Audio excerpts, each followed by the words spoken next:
Hey guys, it's Austin here, and today I'm going to be reviewing WWF Attitude for the Sega Dreamcast.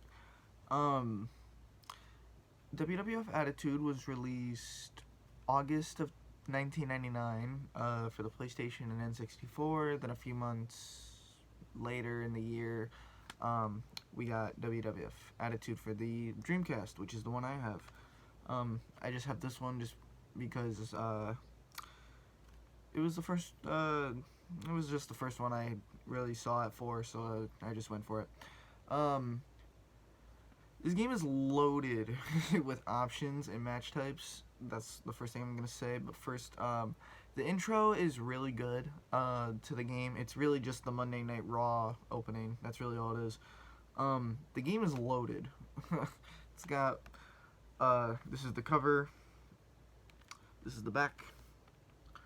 It's got over 40 wrestlers. You can make your own pay-per-view. You know, there's career mode. Career mode is very simple. It's not, you work your way up from house shows to the main event scene, stuff like that. There are over 20 game modes, including all new specialty matches. And I thought I had counted it before. Well, then I guess I counted wrong. Now, the weird thing is, now for us wrestling fans, what's really good about the wrestling game is the entrances. We need those entrances. The game, for the entrances, they're okay, but they're mediocre at best nowadays. For the time, maybe they were good. I wasn't born then. I was born maybe like 3 years down the line. Just the entrances, they have stairs instead of ramps. The walking animation is very awkward. There is voice acting in the game. There's voice acting in some of the entrances, like for Triple H, Jeff Jarrett, D'Lo Brown. There's no Titantron videos, but that's not really that big of an issue for me. It's not that big. It's just as long as the Titantron is there, that's all I care about. And as long as we got some kind of an entrance. Before each match, the wrestlers will shout at each other, shout a taunt. While you're playing, they will do little grunts and groans while playing, like whenever they get hit or, they're performing a move, you can taunt. They're all the same.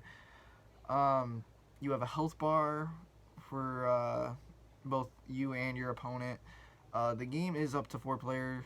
There are up to 4 players, because, that's how it was at the time. Couch gaming, it was get you and your buddies, you and your friends. I still do that. The controls of the game is really my only gripe, especially for the Dreamcast controller, because the D-pad is what you need to use to move instead of the analog stick, which I kind of don't like. But it works. Just the D-pad is not as good as, I would say, the PlayStation D-pad or the N64 D-pad, but nonetheless it still works. It's all right. Yeah, with the health bar for you and your opponent, if it's yellow, if your opponent's health bar is yellow, you can perform your signature. If it's red, you can perform your finisher and then do a pin. The Dreamcast version looks the best out of all of them, I would say.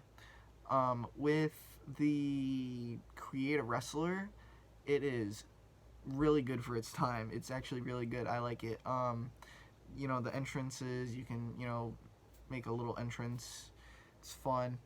You can make your own arena and pay-per-view. Sorry, I'm just reading the little script here to remember everything. Just, there's so much to the game. The game is loaded. Like, there's a pay-per-view mode. You can create your own pay-per-view, name it, make your own matches, and play it. Like, and that's fun. The career mode is decent. It's fun, but it's simple, as I said. I just wish that the gameplay was more polished. Other than that, it's really a pretty good game. Really, I really do think that the game is good. I gotta give it a 3.5 out of 5 for me. At the time, it was rated actually pretty highly. Believe it or not, it was rated very highly. I just believe that the game was overshadowed very, very much by WrestleMania 2000 for the N64, which came out a few months later. But nonetheless, despite not really holding up, with control wise, with speaking of controls, I completely forgot. I'm sorry. The controls, like, you need button combos in the middle of the match to, if you can't remember the combo to do that certain move, you gotta pause, you gotta look in your moves list. Finishers are there too, but it just kind of stops the flow of the action for a minute. That's really the only issue, is the controls. You're using the analog stick to pick up weapons, and stuff like that. You're using the triggers to block and dodge. The counter system is terrible. I can't do anything. But nonetheless, pretty good game. It's pretty cheap.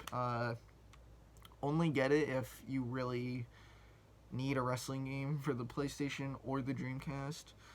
Mainly the Dreamcast. The PlayStation has other wrestling games that are much better, like the original SmackDown series. I'd rather get that. But if you're looking for a wrestling game for the Dreamcast, this is really all that you can get, other than ECW Hardcore Revolution, Anarchy Rules, and maybe the WWF Royal Rumble arcade game. But that's really it. It's not really anything that big today. But like I said, 3.5 out of 5. Great game. I actually like it. But I feel like it was overshadowed very much by the N64. That was my review for WWF Attitude. I know it was kind of a short video today. If you enjoyed it, let me know. I'll be doing another review soon. See you guys later.